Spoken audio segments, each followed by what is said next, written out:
Mucha gente viendo economía política esta noche. No falta nada, 2 semanas para las internas en la Ciudad de Buenos Aires. Estamos con Mariano Recalde. Muchas gracias por venir, Mariano. Gracias por invitarme. Disculpa a la espera, que es un poco largo el comentario. No, muy buen programa.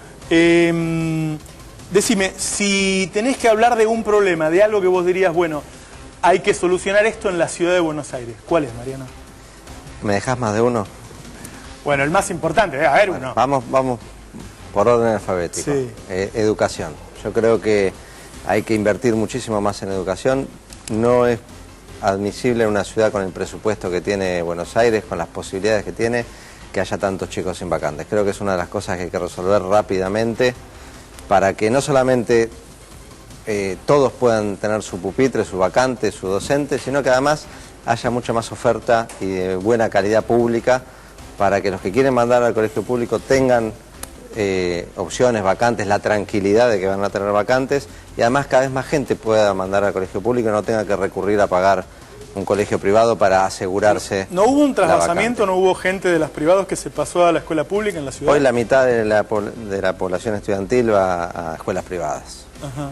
Así que ese es uno de los temas que a mí me preocupan mucho, entre otros. La vivienda también. Vos hablas de la pobreza recién. Yo creo que el gobierno de la ciudad no se preocupa por los pobres. No se preocupa por los pobres que viven en las villas, pero tampoco se preocupa por aquellos que quieren arrancar su vida alquilando. Hay un programa que tiene muchos afiches en la calle que pregona que alquilar se puede y la verdad es que alquilar no se puede ni con ese programa. Es muy costoso. ¿Pero y qué puede hacer un gobierno por la gente para que alquile? ¿Qué, subsidiarlo? Puede intervenir en el mercado inmobiliario, intervenir, no dejar que los alquileres se rijan por las leyes del mercado. ¿Cómo se interviene? Una medida muy puntual y concreta que incluso fue presentada en la legislatura es gravar las viviendas ociosas. Hoy hay casi 300.000 viviendas ociosas en la Ciudad de Buenos Aires que no las ocupa nadie, no están alquiladas siquiera.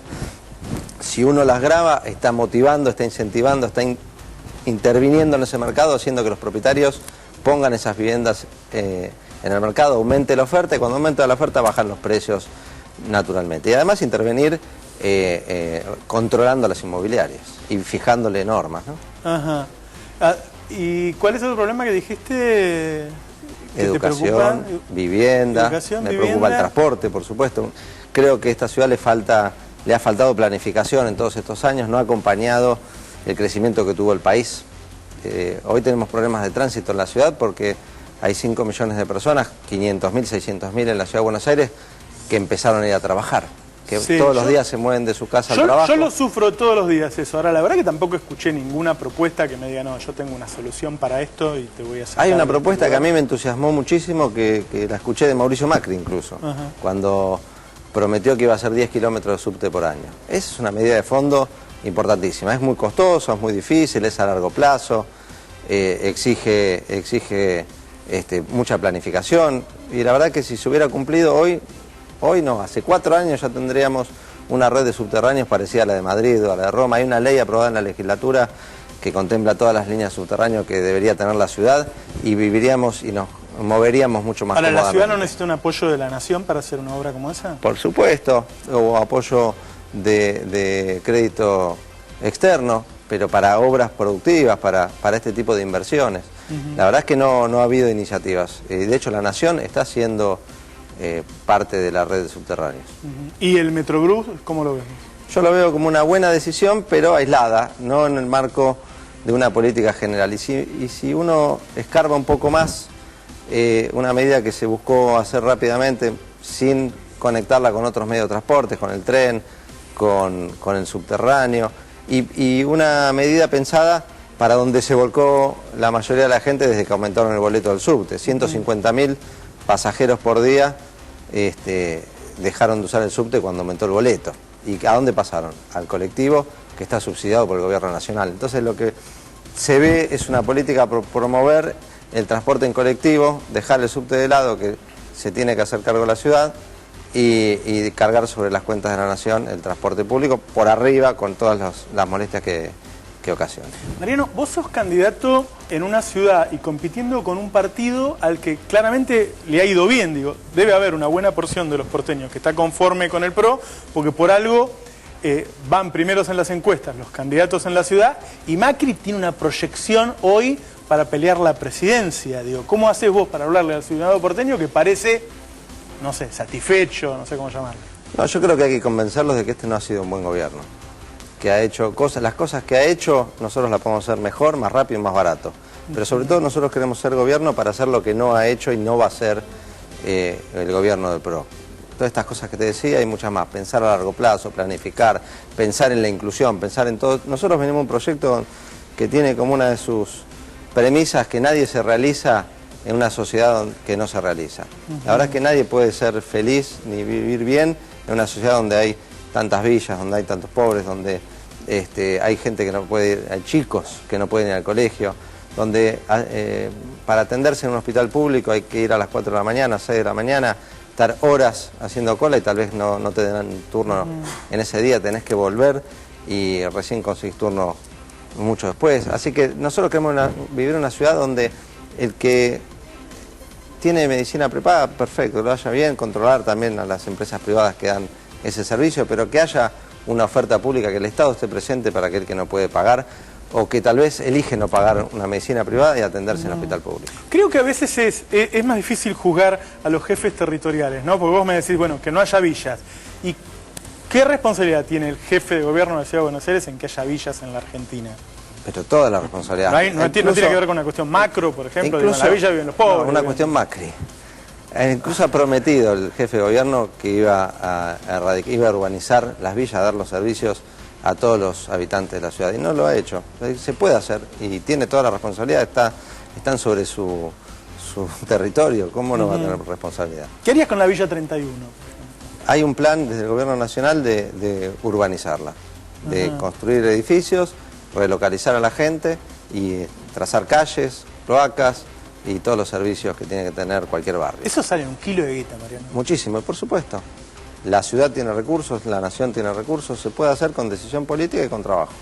¿Es tan así, digo, que la ciudad de Buenos Aires es Suiza comparado con todo el resto, que tiene tanta guita, que es tan fácil gobernar la ciudad de Buenos Aires, o es un mito? Nada es tan fácil, pero sí es cierto que tiene todas las posibilidades y que está por debajo de sus posibilidades, que tiene recursos y tiene, fíjate qué particular, ha aumentado muchísimo su recaudación, fundamentalmente explicado por ingresos brutos, que es un ingreso vinculado a la actividad económica, o sea que tiene mucho presupuesto por un buen gobierno nacional que ha reactivado la economía.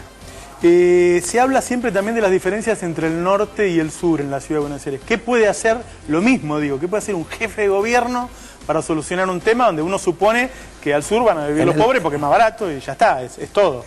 En el sur faltan escuelas, hay el triple de analfabetos que en el norte.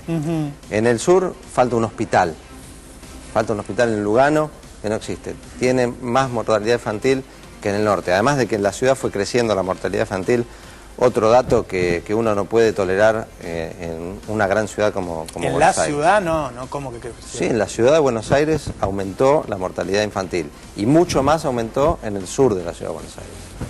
¿Entre cuándo y cuándo, perdón, Mariano? Entre el 2007 y el 2014. ¿Aumentó la mortalidad infantil en la ciudad de Buenos Aires? Aumentó la mortalidad infantil. Esos son los datos que nos alcanzan nuestros equipos técnicos en salud. Así es. En el resto del país se supone que está bajando. En el resto del país está bajando. Ahora lo vamos a consultar con Rodríguez Larreta. Yo debería tener discúlpeme ese dato, pero la verdad es que... Es tremendo ese dato, es tremendo. Que no lo tenía. Forma parte de, de las cosas yo te digo una cosa, a mí me cuesta mucho diferenciar en cada distrito cuánto es responsabilidad de la política nacional y cuánto es responsabilidad... Digo, para mí el precio de los alimentos es responsabilidad del gobierno nacional, ¿no? Estamos de acuerdo. Por eso digo, ¿hasta dónde vos, como jefe de gobierno, podés cambiar el precio del transporte es responsabilidad a veces del gobierno nacional, a veces del gobierno local. Fíjate cuánto cuesta el boleto de subte y fíjate cuánto cuesta el boleto colectivo, cuánto ha aumentado el boleto colectivo, cuánto ha aumentado el boleto de subte, mucho más. ¿Y la Ciudad de Buenos Aires tiene presupuesto para subsidiar el boleto de la cantidad de gente que pasa por la Ciudad de Buenos Aires? Yo creo que reasignando recursos, sí, por supuesto que lo puede hacer. La ciudad se ha endeudado, cuadruplicado su deuda externa y está pagando, tiene previsto para el 2015 que prácticamente casi el 3% del presupuesto se vaya en intereses de la deuda. Eso es un montón de plata que se puede usar para estas Bueno, cosas. supongo que la habrán usado para algo, digo. No está previsto en obras de infraestructura, Pero hubo obras contra las inundaciones, digo, no es que no hubo obras. pero no financiadas con la deuda. Ajá. ¿Y para qué se usó la deuda? Para gastos corrientes, para llegar al final del mandato con oxígeno. Ajá. ¿Vos decís que se puede tener superávit o que se puede tener La ciudad en el 2007, equilibrio fiscal en la ciudad? en el 2007 tenía superávit. La ciudad en el 2007 tenía superávit. Aumentó la recaudación producto de la mayor actividad económica que tuvo el país. Aumentaron los impuestos en la ciudad de Buenos Aires y sin embargo hoy tenemos déficit fiscal. ¿Y por qué? Porque está mal administrada. Nosotros esperábamos, no esperábamos del PRO que se ocupe de los pobres, que se ocupe de la inclusión social, de la igualdad, pero esperábamos tener una ciudad ordenada en los números, con la gente afuera, como dice Máximo, pero ordenada en los números. Ni siquiera eso ha podido mostrar el PRO en estos años. Bueno, espero que cambie. Te agradezco mucho, Gracias. Mariano. En un minuto vamos a estar con Horacio Rodríguez Larreta, es decir, vamos a escuchar la otra voz de la ciudad, la voz de los que están gobernando, ¿sí? ¿Está Iván Jabrowski ya? ¿Puedo ir con él? Listo. Ustedes saben que el candidato del gobierno para reemplazar a Raúl Zaffaroni en la Corte se llama Carles. ¿Cómo te va, Iván? Siempre nos dicen que no nos demos la mano, ¿viste? Sí. Pues ya nos vimos antes. Sí, ya nos vimos antes, pero...